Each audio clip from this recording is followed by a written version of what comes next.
Alright, trade recap, blah blah blah. I've been away because of fucking Cyclone Alfred and some bullshit. So we haven't had power, but here we are. Let's do this shit. No position today because price just ran bullish, as you can see. But I'll explain everything. Bias. My bias was absolutely so sexy too, like so correct. I was bullish, and as you can see, it ran so sexy bullish. And it was dumping. Price was dumping hella while my power was out from like all Trump's shit. So it was just dumping hard, right? And then on the 4 hour and whatnot, it hadn't come to any big price points to turn bullish off of yet on either pairs. So then I came down to hourly. There was no real. There was internal sweeps down here that were good, like really good. As you can see, divergence here, divergence here. That's good, and it was bullish off of that. And then it would be bearish off of the next topside sweep. But as of market open, it hadn't swept this good topside yet. It had only turned bearish off of this, and I was like, oh nah, that ain't good enough to turn bearish off of. So scale down again, and we see we have a divergence here for bullish move. And this was actually the position for the whole session that I missed, because I was looking for, as session opens, I was looking for price to make big, like some decent bottoms, like intra-session liquidity to be reswept and then bullish off of. And it didn't. It just kept retracing and then moving, retracing, and it just never created that big point. And then, so the position was actually off of, so we had the divergence, and then there was 5 minute fair value gap, as you can see, which was pretty much inversed, right? And here on NAS there was no 5 minute fair value gap. So we go back, and then we get the breaker structure. Sweep. We get the breaker structure before it comes back, but when it comes back, it doesn't even come into any 1 minute fair value gaps. On Nasdaq it does. The lowest 1 minute fair value gap is here. And this is because breaker structure occurs, comes back, there's nothing here to go into, and then the move gets created again. And when this happens, when it comes back and just inverses or doesn't grab anything, and it just doesn't do anything, like here, it's inverse these fair value gaps, sure, but then it also hasn't gone to resweep or anything.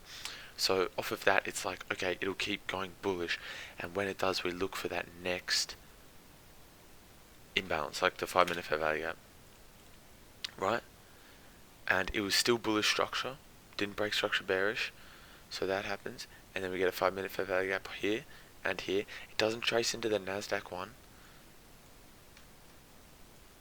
It doesn't trace into the Nasdaq one, but it does into the ES, and it respects it because ES was a sweeping pair.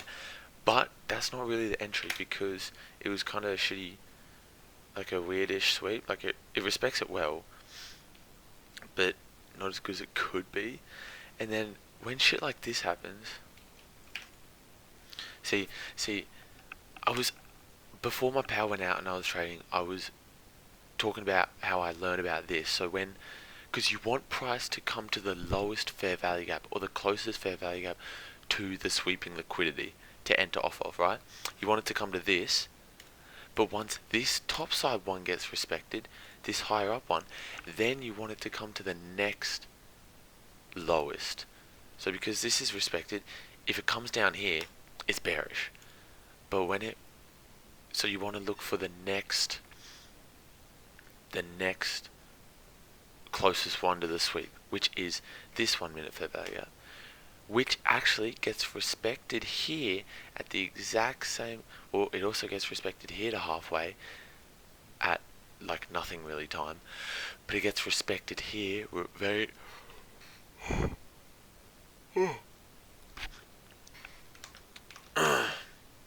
it gets respected here at 6:08, just after open. Gets respected here at the same time the 5 minute gets respected here, but the 5 minute wouldn't be confirmed till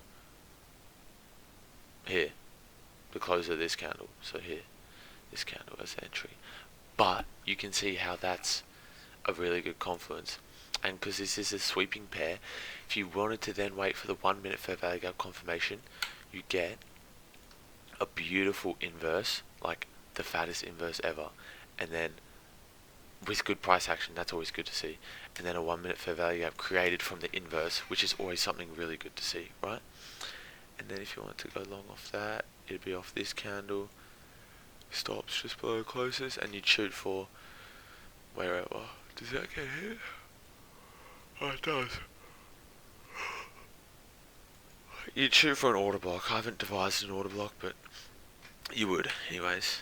So there's that, or you can just get off this 5 minute entry, stops just below the low it makes, and then you'd shoot for, I don't know, there's some order block up here probably. From all that there will be somewhere, but that's the position. Or if you wanted to go NAS, and there's some order block probably up here, but this is also showing, like, I was looking for, as session opened, I was looking for intra-session liquidity to be created, so like down here, and then move away, and then come back, sweep it, and then continue bullish, and get in here, right? But the sweep had already occurred, and then the entry popped up during London because of the good price action. So just got to be ultra dialed for this shit. It's good to see this happen. And then also, because I saw this 1 minute fair value gap, I was like, oh, it's nice to see fair value gaps getting respected, but then I was like, oh, I can't get in because it's off nothing. But it was off something, as we can see, and it's really good to see that. See how the move is just so sexy, how the price will, like, even if you think it's far away from the sweep, like it's all the way up here, it's so far away from the sweep, that's fine. You can get in at that point. It'll still be really nice. So yeah, good to see. I had a bullish bias, and I was really confident with that, just because the analysis was just like, I saw this somewhere. Someone was like, you want to get in positions with